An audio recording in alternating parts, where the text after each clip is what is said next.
Experto Luis Miguel González, director editorial del diario El Economista. Luis Miguel, ¿cómo estás? Un gusto saludarte. ¿Cómo, de entrada, buenas noches, cómo evaluar este presupuesto?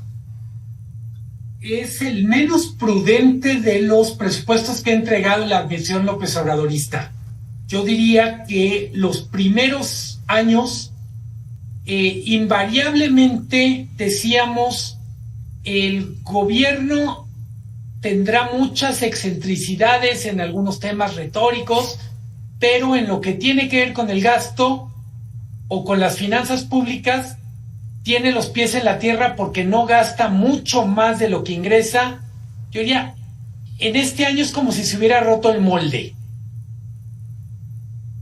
Así de plano, como si se hubiera roto el molde. A ver, mencionaba yo al inicio de este espacio la preocupación sobre el tema de la deuda y el déficit público. ¿Realmente nos debe de preocupar? ¿Está así el problema?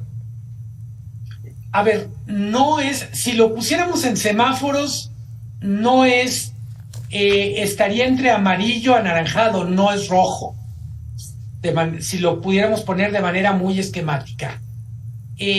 Lo que sí hay que tener en cuenta una cosa, Francisco, siempre los últimos años de sexenio son años complicados y lo que habíamos aprendido como país era que el sexto año era un ejercicio muy prudente, en parte porque vamos a tener muchas complicaciones desde lo político. Hay que recordar, vamos a tener cruce de elecciones en Estados Unidos y en México.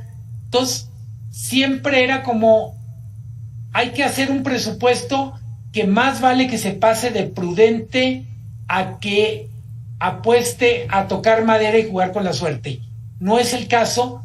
Creo que es un presupuesto que en ese sentido es optimista, no por lo que calcula en el PIB, no por lo que calcula en inflación, sino porque al apostar tan fuerte por el déficit, asume que nada más malo va a pasar.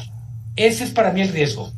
Oye, ahorita que tocaste el último año y la importancia que tiene, ¿no caeremos en el tradicional año de Hidalgo, Luis? A ver, la respuesta corta es no, pero era muy bueno el resumen que hacían antes de que entrara yo a Sí. cuadro, Uh-huh. porque creo que la primera cosa que es muy peculiar es cómo es que obras que se supone que ya habíamos terminado como país no están terminadas y van a tener presupuestos históricos. O sea, estamos hablando de 120,000 millones para el Tren Maya y una cantidad no fácilmente determinada para la refinería. En parte porque con la refinería hemos tenido un problema de transparencia sobre los costes.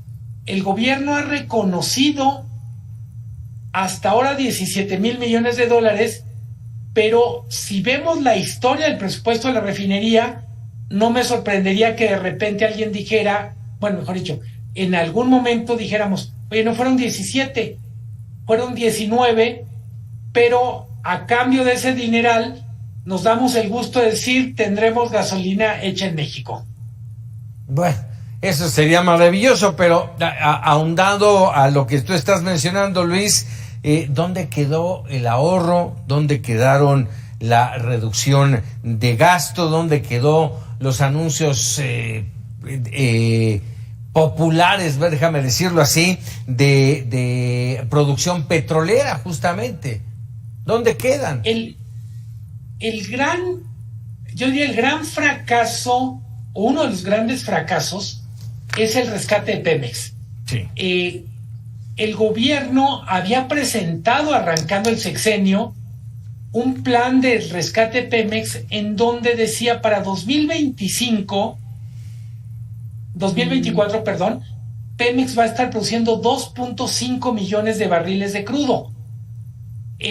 Vamos a cerrar 2023 produciendo 1.7 millones de barriles. Estamos 35% abajo de la meta. Le podríamos preguntar a la gente que nos está viendo, que nos está escuchando, quien trabaja, por ejemplo, en ventas o en producción, si ellos quedaran 35% abajo de su meta, lo más probable es que no conservarían su trabajo. Pero en ese sentido, el gobierno es mucho más generoso. Se habla mucho, los especialistas lo mencionan, que así como van las cosas, la próxima administración va a recibir un país con una deuda importante, con pocas posibilidades incluso de pagar tan solo el puro servicio de la deuda, y que esto nos debería de llevar a una reforma fiscal. ¿Es así? Y vamos, te pregunto, ¿tendrá las agallas, gane quien gane, de entrarle a una reforma fiscal que es impopular? A ver, es la pregunta del billón.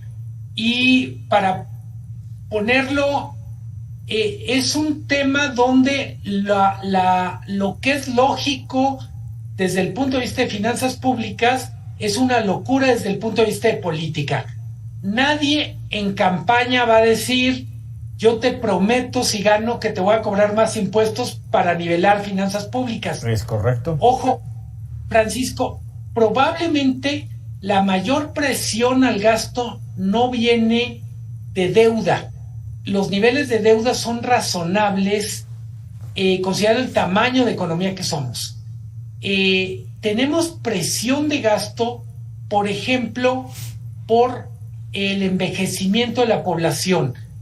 23% del presupuesto va a ir para recursos que tienen que ver con atender a la tercera edad. No me refiero solo a los programas del presidente de adultos mayores. Un dato que ahora que estamos preparando el periódico, la edición de mañana, del presupuesto del IMSS, más de 60% es para el pago de pensiones. No de sus trabajadores, sino de gente como tú o como yo. Sí, ni hablar de medicinas, de infraestructura, ni nada de eso, ¿eh?